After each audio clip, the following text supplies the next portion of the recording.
20 லட்சம் ரூபாய் ரிட்டர்ன் பண்ணிருக்கு. சாதாரண விஷயம் சார். 100,000 சின்ன குடும்ப ஆர்கே நகரமணி கரூர்ல எதிர்பார்க்காத விதமா ஒரு சுனாமி வந்துட்டு போன மாதிரி அது வந்து நடந்து முடிஞ்சு போயிடுச்சு. அது நடந்ததுக்கு யாரு காரணம், எதனால நடந்தது அப்படின்றது தமிழ்நாட்டு மக்களுக்கு தெரியும், சொல்ல வேண்டிய அவசியம் இல்லை.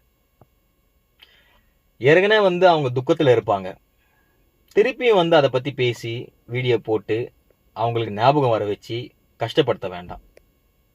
போதும், ஆல்ரெடி அவங்க கஷ்டப்பட்டுட்டாங்க, அதை பத்தி பேச வேண்டாம். நான் ஏன் பேசுறேன் அப்படின்னாக்கா, இப்படி அவங்க வீடியோ போட்டு தப்பான ஒரு குற்றச்சாட்டு தாவைக்கா மேல வைக்கிறதுனால தான் நான் பேசுறேன். அதாவது கரூர்ல இழந்த ஒவ்வொரு குடும்பத்தாருக்கும் 20 லட்சம் ரூபாய் கொடுக்கப்படுது. அந்த 20 லட்சம் ரூபாய் வந்து திருப்பி கொடுத்துட்டாங்க அந்த லேடி பெண்மணி, அதாவது ஒருத்தர். நிறைய பேர் வாங்கினாங்க, அதை நான் தவறா சொல்ல, அவங்க புரிஞ்சுக்கிட்டாங்க மரியாதைக்கு ஓகே அப்படின்னு சொல்லிட்டு வந்தாங்க.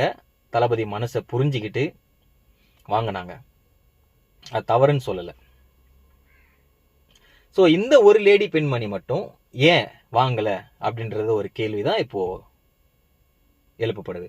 இப்போ என்னன்னா, என்னோட கணிப்பு என்ன அப்படின்றது நான் சொல்லிடுறேன். உங்களோட கணிப்பு, உங்களோட ஒப்பீனியன் நீங்க தாராளமா பதிவிடலாம். அதாவது ஒரு சாதாரண குடும்பம், அதுக்கு வந்து அந்த குடும்பத்துக்கு வந்து ஒரு 20 லட்சம் ரூபாய் கொடுக்கப்படுது. அந்த 20 லட்சம் ரூபாய் வேணான்ட்டு சொல்றாங்க அப்படின்னாக்கா, இதுல என்னவா இருக்கும், எதனால அந்த லேடி கொடுத்துருக்காங்க அப்படின்றதுதான் கேள்வி. இப்போ நான் என்ன நினைக்கிறேன் அப்படின்னு பாத்தீங்கன்னாக்கா, 20 லட்சம் ரூபாய் எப்படி வேணான்னு சொல்லுவாங்க ஒரு சாதாரண குடும்பம்?